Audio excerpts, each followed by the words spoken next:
Hey guys, how are we? Well, beautiful day here in Pattaya. It's pouring down rain. So this place that I'm walking through at the moment is in central Pattaya, near a place called Treetown. And it's an interesting part of Thailand, interesting part of Pattaya. It's not my sort of go-to place, but hey, you guys are asking for different areas of Pattaya, or Thailand, so here we are. So it's something different. So interesting news. So Donald Trump got raided yesterday or the day before. Now, I just wanted to touch on that in one aspect, because basically this signals the weaponization of the Department of Justice in the US. Now, my take on that is that it's actually quite dangerous, because it could spell,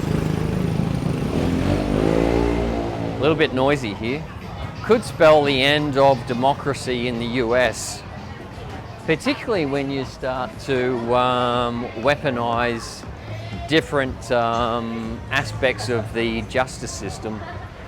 And you got to be careful here. You know, every single day of the week here in Thailand, there's 60 road fatalities. You know that? 60 people a day are killed in Thailand. So it's crazy.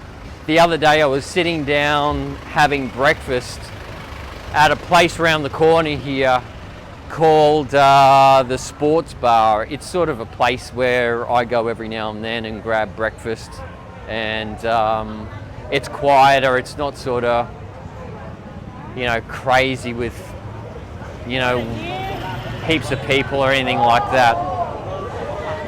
But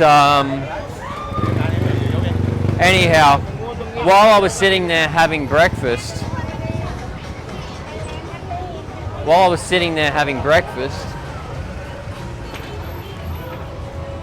I saw two people get hit by cars in that one spot. And I'll take you up there today, and it's not a bad spot. You'd think that it's a really crazy road or something like that. And it's not a crazy part of the road. It's actually quite clear and straight. And why there's always accidents there, I have no idea. But I will tell you one thing. The following morning I went back there to have breakfast and saw a pigeon get run over. So I don't know what, it's all within the space of about 5 meters. But you have to be absolutely, you know, aware of your situation and surroundings. Otherwise you're going to wind up in real trouble. But anyway, so getting back on point, talking about Donald Trump being raided by the FBI. So I think it was the Attorney General basically got the FBI in to gather these documents that should have been put in the National Archives in the US. And for some reason Donald Trump had them in Mar-a-Lago, and so they basically raided his property to get the documents or some crap like that. But apparently there was already a process in place for them to be handed back with the Trump administration. So very strange sort of situation there. But what this opens up is that if Donald Trump is prosecuted, I think there's a clause in that prevents him from running for president again, or holding any office. And I think that's really what they're hoping to do. But at the end of the day, as I was saying, what you're doing is you're weaponizing the DOJ, you're weaponizing a part of the justice system in the US, and this is very similar to Bolshevik communism. And it doesn't sound like it's possible, but that's very much so the situation. So you've got to be very, very cautious about what's happening in the US at the moment. And I think because of the difficulty that the US economy is going through, at the moment, they're sort of really, nobody wants to vote for a Democrat. I think it's going to be a red wave come this November. This is the spot here that I'm talking about. So there's the sports lounge there, and right sort of here, I saw 2 people get hit by cars within the space of about 5 minutes. So, and they weren't filming a YouTube video. So, so anyway, I'm going to try and get across the road here, and without getting hit by a car. But it's sort of nighttime. So this place behind me here is called Treetown, and that's where a lot of pubs and clubs and all that sort of stuff is. And I think it's sort of the alternative to sort of Walking Street, but I rarely come here apart from going to the sports bar, which is basically usually populated by old British and Australian expats who just want to have a decent meal, talk crap, and play a bit of golf. There is a golf fixtures tournament there 3 days a week, Monday, Wednesday and Friday, I think, and they'll even drive you to the golf course. So actually a good deal. And the meals there are absolutely amazing. Like for 99 baht, which is around 360 Australian, you get a massive breakfast. Pork sausage, 2 eggs, bacon, 2 pieces of toast with marmalade, jam, baked beans, just heaps of stuff. So very, very nice. Plus you get a complimentary tea or coffee or an orange juice. So after I was sick a couple of weeks back, I haven't touched coffee since. So, and I feel great actually. And it's probably the first time since I was about 11 years old that I haven't touched caffeine. So yeah. Resting heart rate at the moment. So checked my resting heart rate this morning after getting back into swimming training, quite religiously again. Back down to 42 beats a minute. So pretty happy about that. That's resting heart rate. And I think after half an hour of swimming, it was about 119. So pretty happy about that. Not bad for an old fella like me. So getting back to this situation with Donald Trump and the Democrats basically weaponizing the DOJ or Department of Justice, and then the FBI.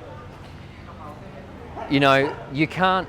They should be impartial. They should be above political reproach.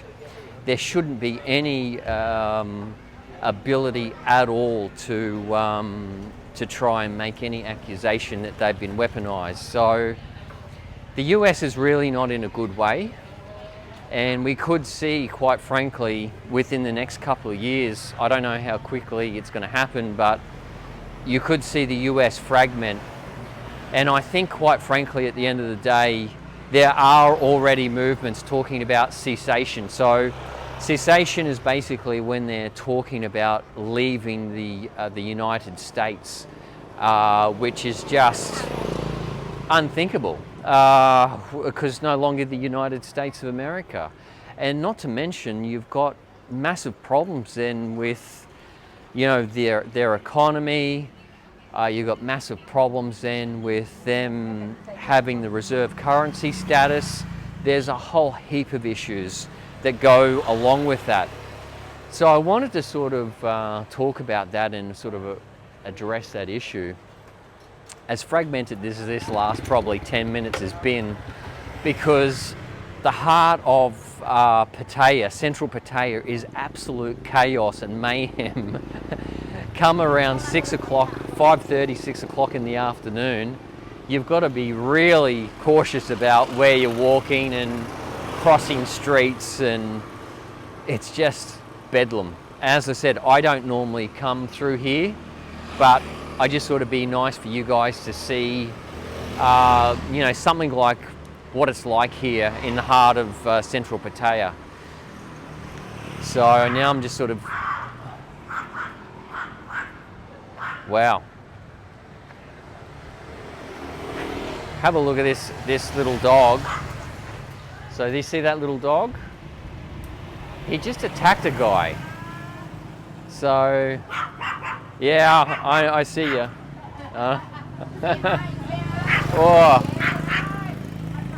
he's very, very angry. Oh.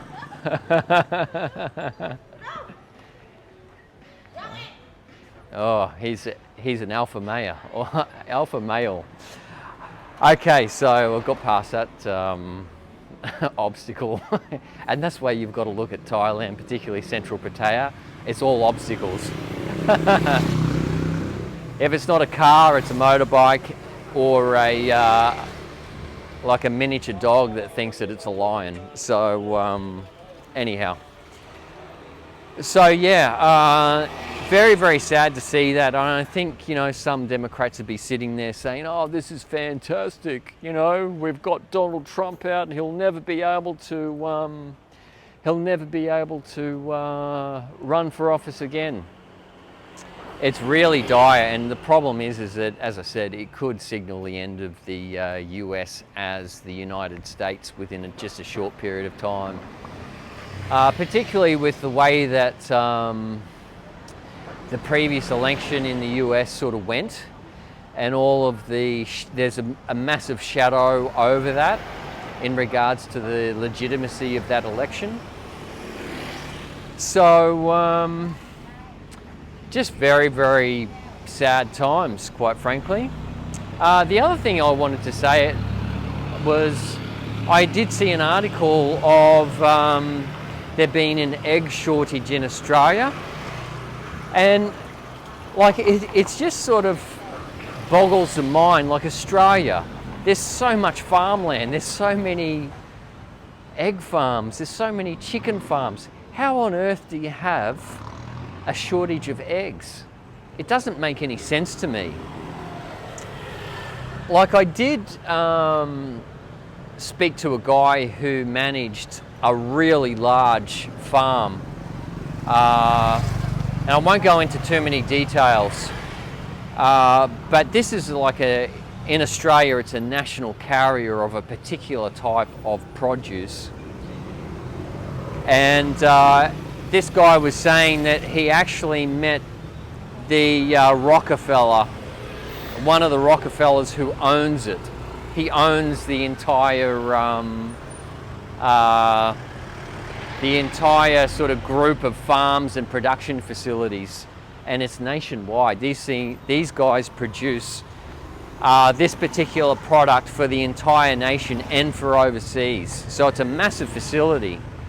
And when you consider just how much of a shortage is on different produce at the moment, whether it be eggs or lettuce or whatever it is, you just sit there and you think it's got to be all owned by the same people, because how on earth do you have shortages, supply chain shortages on these sorts of things? It's not like Australia's never had a drought or never had rain or flood before.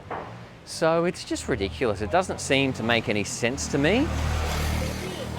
So what I'm sort of suggesting is, I think we've got massive food shortages coming, and I think it's engineered. Not that I want to be a conspiracy theorist, but my goodness, what else do you need? Like, what other way are you meant to look at this? You know what I mean? Just craziness. So yeah, I don't know. I think you want to be really starting to get ready and making sure that you've got enough food and enough resources for you and the family, just in case the whole system is brought or rent asunder.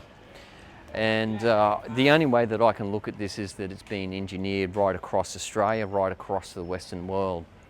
Initially, because I did have, over the last probably 18 months I've had people say, oh, they're engineering a food shortage, you want to be really careful.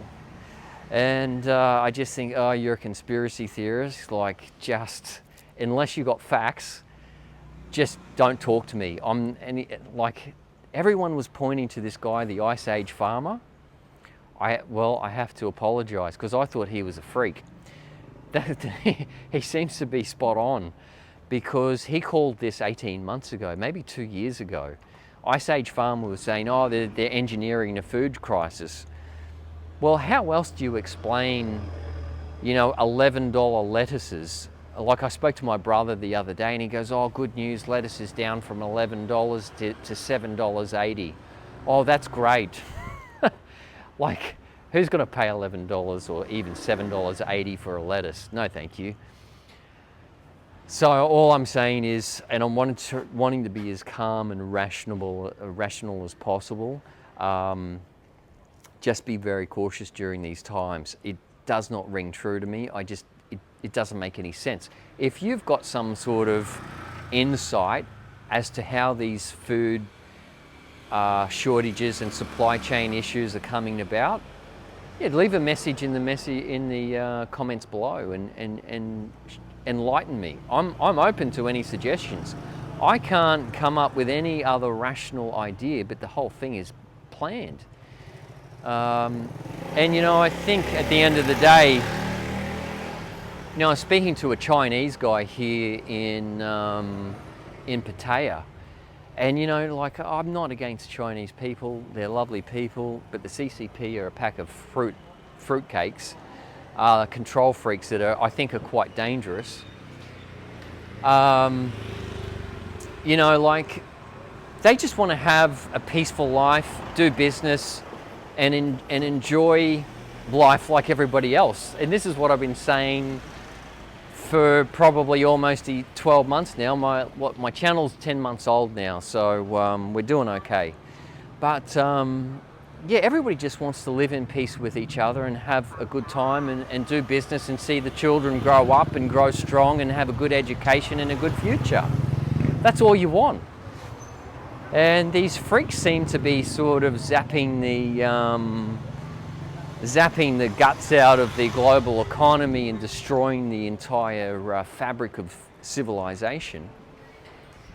So all I can sort of say is just, it's like, and this is what I said to this gentleman the other day, you look at what's happening in China with the bank runs, and they've got liquidity crises over there, and they've got big problems.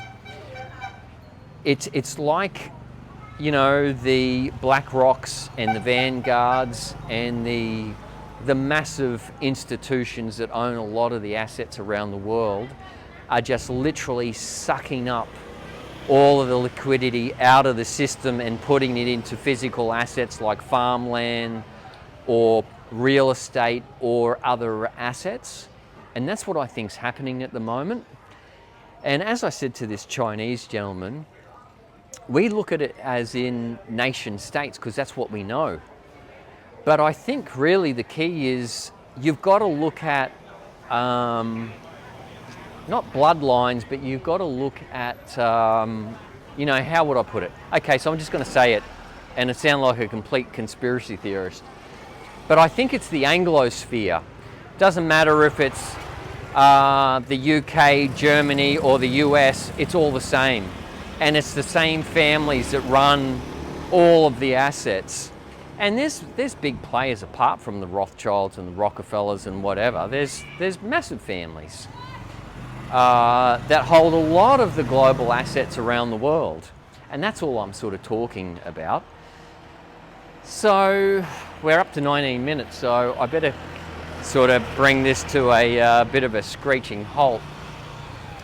But just wanted to sort of bring that up and say that's what I think is happening at the moment. You're seeing a lot of the liquidity being sucked out of the banking system and being placed into physical assets. Now, this is what I've been saying for months. If you're going to have a collapse, like a financial collapse, where do you want your money? In physical assets. Makes sense to me. So of course they're buying up farmland and they're buying up whole neighborhoods in the US and Australia and wherever else because they just want to hold physical assets. Anyway guys, going to leave that there. Just keep an eye on China. I absolutely believe that at this point in time because I think the CCP are going to get pretty desperate, and I think when times get really desperate, they the normal sort of thing is just to take people to war. Absolutely convinced of that. The other thing is Robert Gillespie sent me a message the other day just in response to that video I was talking about, you know, being really crook a couple of weeks back. And he said, hey man, just be careful about what you're speaking out over yourself. I believe that in the power of words, absolutely. He sent me a video, and I forget the name of the woman, but I've watched that video 4 times.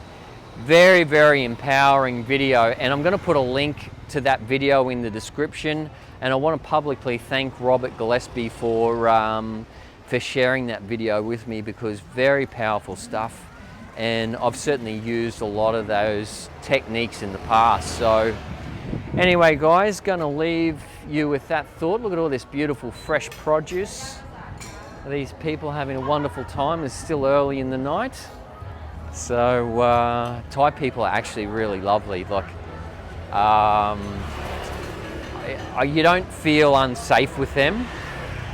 I've been in places around the world where you feel really sort of, oh crap, you know, got to watch every step that you take. The only thing you've got to do here is really watch yourself on the road and make sure that you're looking where you're going before you step out in traffic.